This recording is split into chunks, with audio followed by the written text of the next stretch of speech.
We're going to make an escape menu in lightning speed. We're going to make a control node and rename it to escape menu. And now we're actually going to give a margin container to it as its child. And after that, we can add a color rect to it as its child because it will get resized along with it when we're resizing it.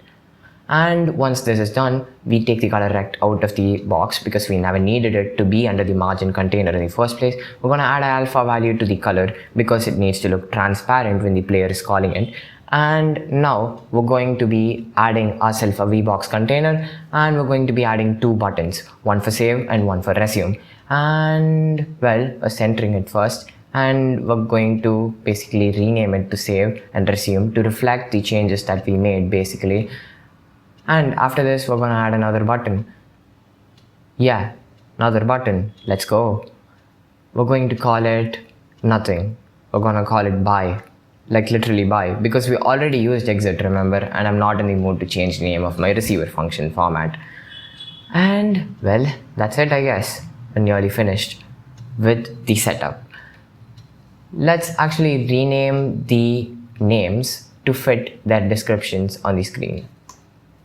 Let's go. Let's actually make the X value 100 so that the vertical component adjusts itself to make the other things fit. It kind of looks better now to me, at least. And well, once we're done with this, we can basically connect the receiver functions. But before that, we need to create a script. Once the script is made, we can actually connect the signals. I'm calling the save signal the save pressed, the resume signal the resume pressed, and the bye signal the bye pressed. It's actually very easy to make, you know. And yeah, I guess there we go. We're at the final function. Let's just finish renaming it and be done with it. Yeah, it's done. We're going to say private void followed by the name of the function we wanted to reflect when we're inside the script actually. But we're not going to be doing that at the start. We're going to create an escape counter. That is how many times has the player pressed the escape counter. And before that, we need to hide this thing before the player actually starts playing. Because if the player started playing with it, the UI is going to be a huge mess. And we say if the input is the action just pressed, escape, then we say that the escape counter can be incremented by 1. And when the value of the escape counter is equal to 1, that is, the player wants the escape menu to pop up, we can say that the value of the escape counter is equal to 1, so we're going to show it to him. We say show, that's it. And once this is done, else if escape counter is equal to 2, we hide this node. Why do we hide this node? Because the player doesn't want to see it, because it said 2, he pressed it another time. And after we say hide, we're going to equate escape counter to 0, and we're going to make a third case which is else, and the only other third case is going to be EC equal to 0, so we don't have to say it, we can just say hide. Boom, we're done with the escape conditions. This is not gonna work out if we try it right now, like I'm gonna show you right now. See, it's literally not going to work. Nothing's going to happen because it doesn't have a get tree to, you know, work its magic or do its functions. It's literally not going to work. And once this is done, you basically have to do one more thing.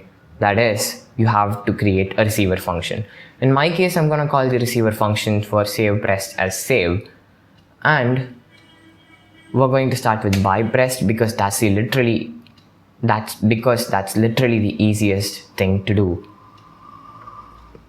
We're saying getFree.quit. That's literally it. GetFree.quit makes you quit outside of this function, this entire scene tree. It closes the window that's been opened. And yeah, we're going to copy paste it and we're going to edit it to reflect save pressed or resume pressed. Resume pressed actually, yeah. And once that is done, say hide. Because when the player is pressing resume, he wants to continue playing the game. And to continue playing the game, this needs to be hided. Or that's a word, I guess. Okay, when the save is pressed, we say for each character body 3D, I in getFree dot get nodes in group movable. Yeah, what's a group? What's movable? these might be questions in your head. See, groups are basically tags you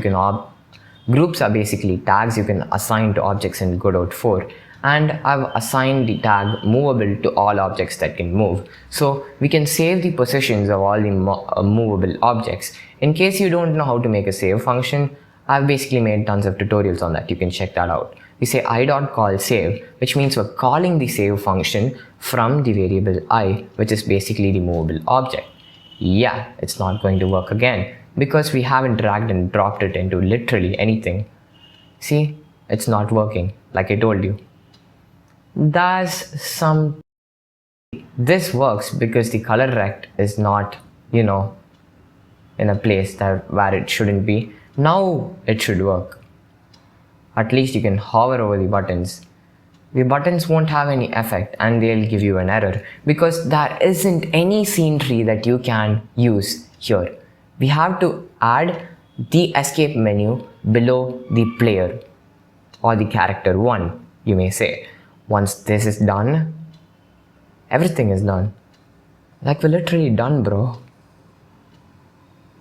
Oh my god, I'm taking so much time. God. Well, where is this escape menu that I saved? Escape_menu, please pop up. Yeah, let's go. We did it. Did we just accomplish something in such a small amount of time? Hell yeah, we did. Yeah, it works. And even the save function works. Oh my god. Damn. Let's go.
Thank you for watching this video entirely, man. Like, really thank you. This video was made in a rush. If you did watch it fully, I'm gonna thank you from the bottom of my heart because I don't think that this is gonna get a lot of watch time. This was just a speed attempt to finish this tutorial series.